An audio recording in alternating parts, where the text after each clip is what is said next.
I just got in two Buck Stockman knives, and I want to give a first impression of what I think of these. Okay, now, to me it seems like they only make two sizes, where in case you have a large Stockman, a medium Stockman, and then there's a small Stockman. In this Buck series, there's only two of them, so it kind of makes sense. The large is a little smaller than the large Stockman, and the small is a little bit smaller than the medium Stockman. These have a different design than the case knives. These use 3 springs, where case only uses 2.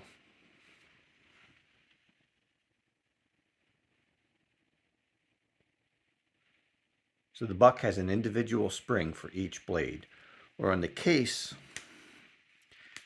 2 of the blades share the same spring.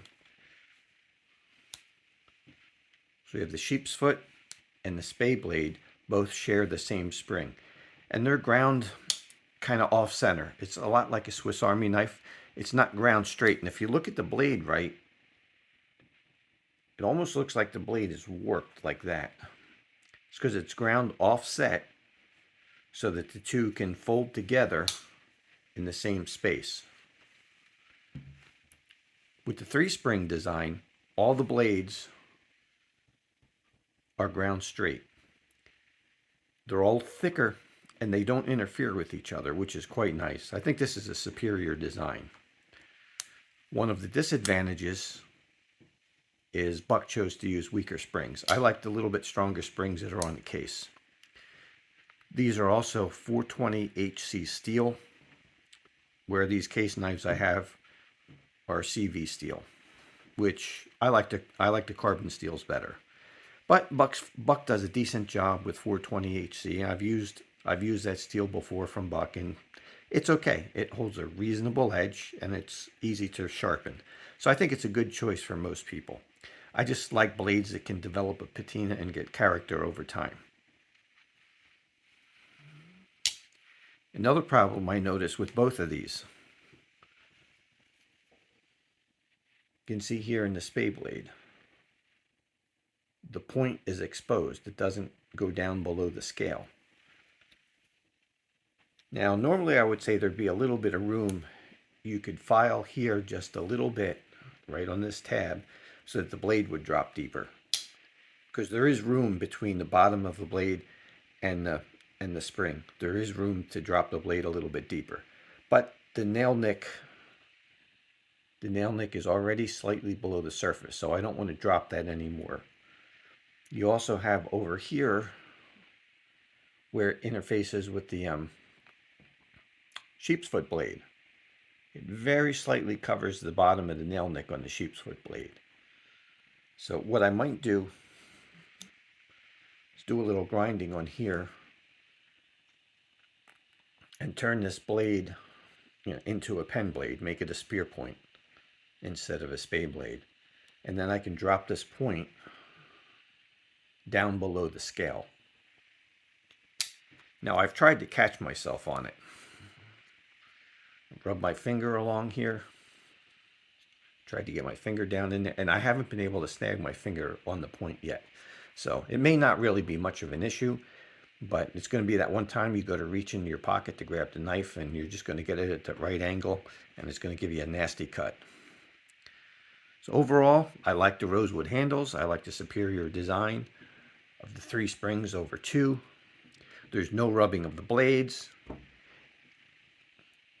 I mean, it does look like they could be touching, but when you open and close it, you don't feel any rubbing, which is very nice. The knives are also quite stout. And here's a look at the small one. Clip point blade.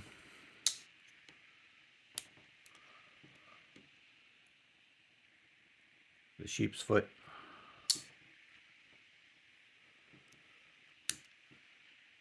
And a little spay blade.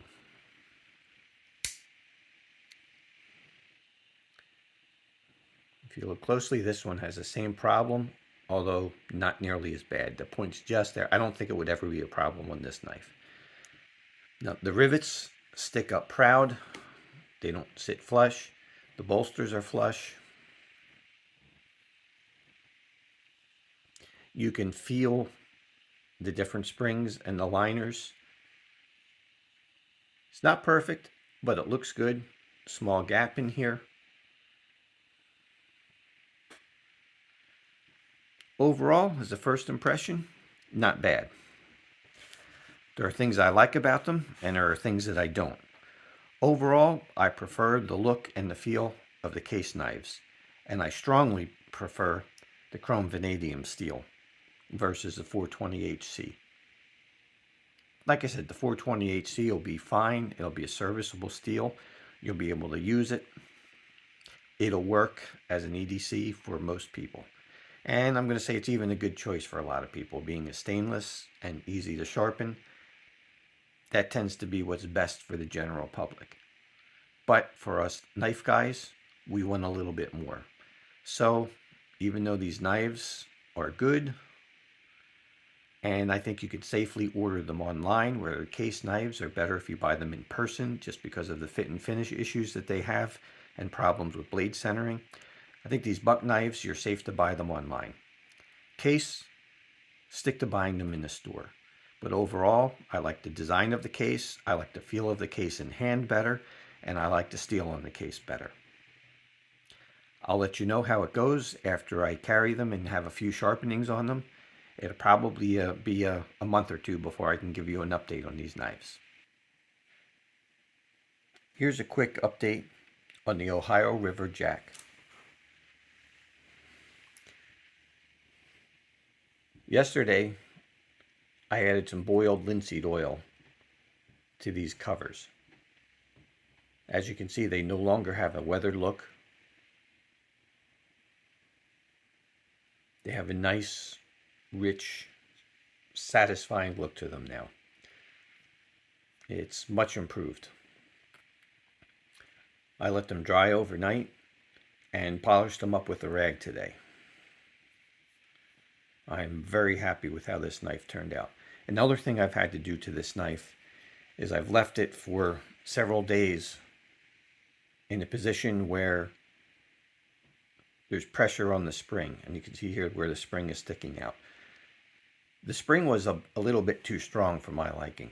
It made the knife a little bit difficult to open and close, especially if you have cold hands or you've been working with some slippery materials, your hands are dirty, they're oily or greasy, then this knife could be a little bit difficult. So 3 or 4 days being left like this, and the spring is relaxed some, and now the knife is a pleasure to use. Now it's, just for comparison, it's a little bit heavier than a Jack Wolf knife right now, just a little bit. So it's pretty close. This is a great heavy duty, hard use knife.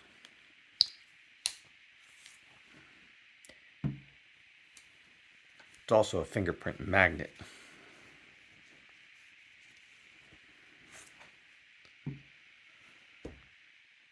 So if you're looking for a good traditional heavy duty knife, I would highly recommend these. These things have been great with M390 steel. They hold an edge for a long time. They're very tough. They're built strong. And they're only about $125. You can't go wrong with one of these. I highly recommend that you pick one of these up. We'll see you on the next one.